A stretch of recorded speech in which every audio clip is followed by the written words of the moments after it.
Hi, welcome. Enjoy the content, subscribe, and turn on notifications. Brian was cutting the salmon on his plate when Amanda dropped the sentence that would change everything. They were having dinner at home, a regular Tuesday, the table simply set, candles lit more out of habit than romance. The conversation drifted without direction, punctuated by the comfortable silences of people who'd shared a life for 7 years. She mentioned work, the endless meetings, the pressure from new projects at the tech company where she worked as a marketing manager. Then, between bites, Amanda said casually with a little smile, "You know, I've been fantasizing about Daniel lately. It's kind of silly, but there's just something about him that makes me, I don't know, excited." Brian laughed. It was an automatic laugh, the kind you give when someone makes an unexpected joke. He raised an eyebrow, took a sip of wine, and replied with something like, "Oh yeah? Who's this interesting Daniel?" Amanda laughed too and explained he was her new supervisor, recently transferred from another branch a few weeks ago. She described him as charismatic, confident, the type of person who commands a room. Brian saw no malice in it. Couples talk about other people, it's normal, harmless. He changed the subject, asked about the project she was leading, and the evening went on without further surprises. But the sentence lingered. It echoed oddly in Brian's mind, like a sour note in a familiar melody. He tried to ignore it, rationalize it. It was just a throwaway comment, a silly fantasy, as she'd said herself. Nothing serious. Over the next 2 weeks, though, Brian began noticing subtle changes. Amanda started coming home later. Not every day, but with a frequency that hadn't existed before. Always the same excuse, meetings running long, urgent deadlines, that Daniel needing last-minute revisions. Brian worked as a financial consultant and knew corporate dynamics well, he knew intense weeks happened. But something felt different now. Amanda would come home and head straight for the shower. She'd change clothes immediately, toss her work clothes straight into the laundry basket. When Brian tried to kiss or hug her, she'd dodge with excuses about being sweaty or tired. Her phone, once left carelessly around the house, now always sat face down. She carried it into every room, even the bathroom. When it rang, Amanda would glance quickly at the screen, look away from Brian, and take the call somewhere else. It was on a Thursday night just before 3 a.m. that Brian's suspicion turned into something more concrete. He'd gone to bed early, exhausted from a demanding workweek, and Amanda had said she'd be staying late to fix an issue at the office. Brian reached for his phone on the nightstand, checked the time, and felt a knot tighten in his stomach. He heard the front door open, footsteps in the hallway, the sound of her bag dropped on the couch. He got out of bed and walked into the living room. Amanda was taking off her coat, her eyes wide when she saw him standing there. "You scared me," she said, her voice slightly trembling. "I thought you were asleep." Brian studied his wife carefully. Her makeup was smudged, mascara faintly streaked beneath her eyes. Her hair, which she'd pinned in a bun that morning, was now loose and disheveled in a different way, as if it had been touched, messed with. She didn't look like someone who'd spent hours in front of a computer. She looked like someone who'd spent hours doing something else. "Working this late?" Brian asked, keeping his tone neutral. It was chaos. Daniel needed help with the investor presentation, we stayed late revising everything until we finally wrapped it up. Amanda looked away, walked into the kitchen, grabbed a glass of water. "I'm exhausted. I'll take a quick shower and go to bed." She passed him without further explanation and locked herself in the bathroom.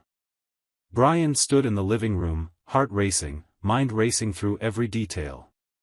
Her perfume smelled different, there was a masculine, woody scent mixed in, one he didn't recognize. Her clothes were slightly wrinkled. And her eyes, when they met his, held something he'd never seen before, guilt. The next morning, Brian waited for Amanda to leave for work. She rushed out as usual, gave him a quick kiss, and promised to try getting home earlier. As soon as her car disappeared around the corner, Brian grabbed his laptop and started searching. It didn't take long to find what he was looking for: private investigation agencies, detectives specializing in marital cases, discreet professionals who promised quick results. He read reviews, compared prices, and finally called one of the highest-rated firms. The detective went by the name Richard, a man with a deep, professional voice, who met him in a small but tidy office downtown. Brian explained the situation, showed him photos of Amanda, gave him the address of her workplace and her usual schedule. Richard took notes on a pad, asked specific questions about her routine, about the behaviors Brian had noticed. He didn't judge or make unnecessary comments. He simply explained how it worked: discreet surveillance, photographic documentation, a full report in 10 days. The price was steep, but Brian didn't hesitate. He needed to know the truth. The next 10 days were the longest of Brian's life. He tried to maintain normalcy at home, but it was impossible not to analyze Amanda's every gesture. She kept coming home late 3 or 4 times a week. She kept showering the moment she walked in. She kept her phone glued to her hand. They barely talked anymore. Meals were silent, interrupted only by superficial questions about each other's day. She seemed distant, as if she were physically present but mentally somewhere else. Brian wondered if she sensed that he knew. If she noticed how he watched her, how every word she spoke was filtered through the growing distrust inside him. On the 10th day, Richard called. "I've got the full report. Can you come pick it up today?" His voice was neutral, but Brian detected a note of regret, as if the detective already knew the impact those findings would have. Brian cancelled his afternoon appointments and headed to the office. Richard greeted him with a thick brown envelope and the solemn expression of someone about to shatter someone else's reality. "Before you open it, I should warn you, the contents are explicit," Richard said, hands folded on the desk.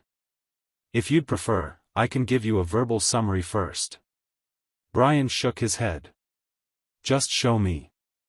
He opened the envelope and the world collapsed. There were dozens of photos. In just 10 days of surveillance, Richard had gathered evidence of encounters that had clearly been going on for weeks. Amanda and a man, Brian assumed it was Daniel, entering a cheap motel on the outskirts of town. The photos were time and date stamped: Monday at 7:35 p.m., Wednesday at 8 p.m., Friday at 7 p.m., 3 times that week alone. There were photos of them leaving the office together, laughing, his hand resting low on her back. There were shots taken through the windshield of their car, showing them passionately kissing before entering the motel. And there was a detailed written report. Richard had discovered that Amanda and Daniel had taken a 3-day marketing conference trip to another city, but the event never existed. They'd stayed at a luxury hotel, dined at expensive restaurants, all charged to her corporate card. The detective had even obtained copies of some messages exchanged between them, sourced from an internal contact with access to the company's messaging system. The texts were intimate, explicit, planning meetups, expressing desire, coordinating lies to tell their spouses. "Spouses?" Brian interrupted, looking up at Richard. "He's married?" "Yes," Richard confirmed, sliding another photo across the desk. "Daniel's been married for 5 years. His wife's name is Laura, and she's 7 months pregnant." Brian felt nauseous. Amanda wasn't just destroying their marriage, she was potentially wrecking another one too. And there was a child involved, a child who hadn't even been born yet. He took a deep breath, trying to grasp the full weight of it. Richard went on, explaining that everything had been documented legally, that the evidence was solid, and could be used in divorce proceedings if needed. Brian thanked him, paid the remaining balance, and left the office carrying the envelope like a bomb about to detonate. He returned home and prepared everything with unsettling calm. He printed the most damning photos, a dozen of them, and spread them across the dining table, the very spot where they'd shared dinner the night Amanda first mentioned fantasizing about Daniel. Each photo was placed so she couldn't avoid seeing them when she walked in. Brian made coffee, sat in one of the chairs, and waited. It was almost 7 p.m. when Amanda arrived. She came through the door humming softly, her bag slung over her shoulder, phone in hand. When she turned toward the living room and saw Brian sitting there, the table covered in photos, the smile vanished from her face instantly. What is this?" she asked, her voice fading. "Come take a look," Brian replied, his voice steady but icy. "I think you'll recognize them." Amanda approached slowly, eyes fixed on the table. When she finally saw the first photos, all the color drained from her face. She picked one up, then another, her hands shaking. "Brian, I can explain." "Explain?" Brian repeated, nearly laughing at the word. "Are you going to explain all those late nights you spent working? Or maybe the conference that never happened? Or perhaps how intensely you two worked together at that rundown motel 3 times a week?" Amanda let the photos fall onto the table. She covered her face with her hands, her shoulders beginning to shake. "It was a mistake, Brian. I don't know what came over me. It just happened." "Happened," Brian echoed, his tone thick with bitter sarcasm. "You fantasized about him right here, over dinner, and I laughed." "I laughed, Amanda, because I thought it was a joke." "Were you already sleeping with him then? Or did you start after testing me to see if I'd get suspicious?" "It wasn't like that," she cried, eyes red. "I didn't plan this. I felt alone, he gave me attention, made me feel desired?" Brian cut in, anticipating the word she'd eventually say. "Is that the word you want to use? He made you feel desired? And what am I to you? Some fool paying the bills while you play mistress?" Amanda tried to move closer, but Brian raised his hand, stopping her. "Don't touch me. You lost that right." He took a deep breath, sorting his thoughts. There was more he needed to say, more she needed to know. "There's something you might not know about your precious Daniel." Amanda looked at him, confused, tears streaming down her face. "What do you mean?" "He's married, Amanda. Married for 5 years." Brian watched her reaction, saw the genuine shock in her eyes. She truly hadn't known. "And his wife is 7 months pregnant. You're destroying a family that never even got a fair start. Congratulations." Amanda staggered backward, grabbing the back of a chair for support. "No, he told me he was divorced.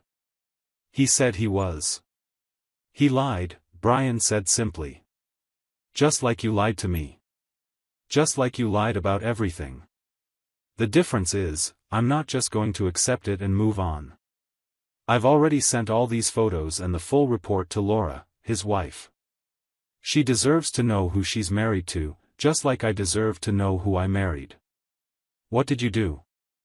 Amanda screamed, her voice now frantic. "Brian, you had no right." "No right?" Brian stood up, the chair scraping loudly against the floor. "You destroyed our marriage, lied to my face for weeks, spent our money on hotels and dinners with your lover, and I have no right to expose the truth? Are you insane?" He walked over to the kitchen counter and picked up another, thinner envelope. "And there's more. I sent copies of everything to HR. Relationships between supervisors and subordinates violate company policy, especially when they involve misuse of corporate resources. That fake trip you two took. Paid for with your company card. You're both going to have to explain that." Amanda collapsed into a chair, sobbing uncontrollably. "You've ruined my life," she managed between tears. "I'm going to lose my job. I'm going to lose everything." "You ruined your own life," Brian corrected, his voice calmer now but still cold. "I just made sure the consequences were fair. You made your choices, Amanda. Every lie, every secret meeting, every time you looked me in the eyes and pretended you were working. Those were all your choices. Now you'll have to live with them." He grabbed his car keys and wallet and headed for the door. I'll stay at a hotel tonight. Tomorrow, you need to leave. You can take your things, but I want you out of this house by the end of the week. My lawyer will contact you about the divorce proceedings.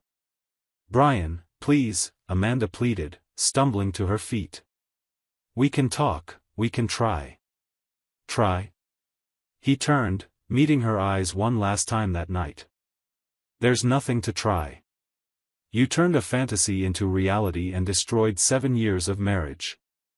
You shattered the trust one had in you, ruined every good memory we had. There's no coming back from that, Amanda. No fixing it. And he walked out, closing the door behind him, leaving her sobs and the marriage shattered by lies and betrayal. The following days were a whirlwind of legal actions and consequences that unfolded quickly. Laura, Daniel's wife, confronted her husband that very night. Brian learned this through the attorney representing Laura, who contacted him to thank him for the evidence and offered mutual testimony if needed. Daniel tried to deny it, but the photos were undeniable. Laura immediately kicked him out of the house. She was a lawyer herself and wasted no time filing for divorce, demanding alimony and the majority of their assets, citing infidelity during pregnancy. Daniel was ruined before he even understood what had hit him. At the company, the internal investigation was swift and merciless. Amanda was called into HR the day after the confrontation. She tried to explain herself, but the improper corporate expenses were obvious, the fake trip, the expensive dinners, all documented. She was fired for cause, losing any right to severance. Daniel suffered the same fate. He lost his supervisory position, his reputation in the industry, and any chance of landing a similar role elsewhere. The scandal spread quickly through corporate circles, as scandals always do. Names were tarnished, careers were destroyed. Brian plunged into the divorce process with the same cold determination he'd applied to the investigation. He had the proof, the legal backing, and no interest in negotiating. Amanda tried to contest a few points, but her lawyer advised her to accept the terms. She had no ground to stand on. The house stayed with Brian. Asset division favored him. Amanda signed the papers in silence, eyes swollen from crying, looking like someone who'd aged 10 years in just a few weeks. Meanwhile, Daniel vanished from Amanda's life as quickly as he'd entered it. He didn't reply to messages or answer calls. When she finally managed to confront him a few days after her termination, he was blunt and cruel. You think I'd ever commit to you? It was just fun, Amanda. You took it way too far. And he turned and walked away, leaving her alone in the parking lot where they used to meet. Amanda tried to rebuild. She sent resumes to dozens of companies, but her termination for cause and the rumors circulating in the industry shut doors before they even opened. She eventually accepted freelance gigs, small, poorly paid projects, barely enough to cover rent on a tiny apartment in a distant neighborhood. Her friends, who once filled social media with photos of gatherings and laughter, gradually disappeared. Some sided with Brian. Others simply drifted away, uncomfortable with the whole situation. Amanda was alone, dragging the weight of her choices like an anchor pulling her deeper down. Brian, on the other hand, focused on himself. He threw himself into work, took on new clients, expanded his portfolio. He returned to the gym, something he'd abandoned during the last years of his marriage. He reconnected with old friends, rebuilt social ties that had fallen by the wayside. And slowly, the wound began to heal. It didn't vanish, it never would completely, but he learned to live with it. He learned that betrayal wasn't a reflection of him, but of the person who betrayed. 6 months had passed since that devastating night. Brian was at a cafe near his office, waiting for a client for a morning meeting, when he saw her. Amanda sat alone at a corner table, laptop open in front of her, a cup of cold coffee beside it. She seemed smaller somehow, as if she'd shrunk. Her hair, once always perfect, was pulled back haphazardly. Her clothes were plain, lacking the care she used to take. She noticed him at the same moment. Their eyes met across the busy cafe. Amanda stood, hesitated, and walked over to him. "Brian," she said, her voice barely above a whisper. "Hi." "Amanda," he replied, tone neutral, polite but distant. "Are you okay?" she asked, and it was a genuine question. Her eyes scanned his face, noting how healthy and renewed he looked. "I am," Brian said simply. He noticed a woman entering the cafe, Sarah, a colleague he'd started seeing a few weeks ago. She waved at him and walked toward them. Amanda followed his gaze and understood. Something inside her seemed to break a little more. I know I have no right to ask anything," she began, voice trembling. "But I need you to know I'm sorry. Every single day, I regret it. Every morning I wake up and realize how much I destroyed." Brian looked at her for a long moment. He could see the sincerity, the pain. But he no longer felt anger. No longer felt hurt. He only felt a weary indifference, as if he were looking at a stranger he'd briefly known in another life. Sarah reached his side, gently touching his arm, and he felt gratitude for her presence, for the reminder that life had moved on. "I believe you're sorry," Brian finally said, his voice calm. "But that doesn't change anything, Amanda. You turned a fantasy into reality and destroyed everything we had. 7 years thrown away because you didn't have the courage to be honest with me. Didn't have the courage to say you were unhappy or wanted something different. You chose to lie, chose to betray, and now you're living with the consequences of those choices." He paused, choosing his next words carefully. "I truly wish you the best. I hope you find a way to move forward, to build something new. But that life, the one you destroyed, is over. And there's no going back." Amanda nodded, tears silently streaming down her face. "I know," she whispered. "I know." Brian turned to Sarah, who watched him with understanding, and the two walked out of the cafe together, leaving Amanda behind. He didn't look back. He didn't feel the need to. That chapter of his life was closed, its pages sealed by lies and betrayal, but also by justice and resilience. He'd uncovered the truth, faced reality, imposed fair consequences. And most importantly, he'd survived. He'd found a way to rebuild, to move forward.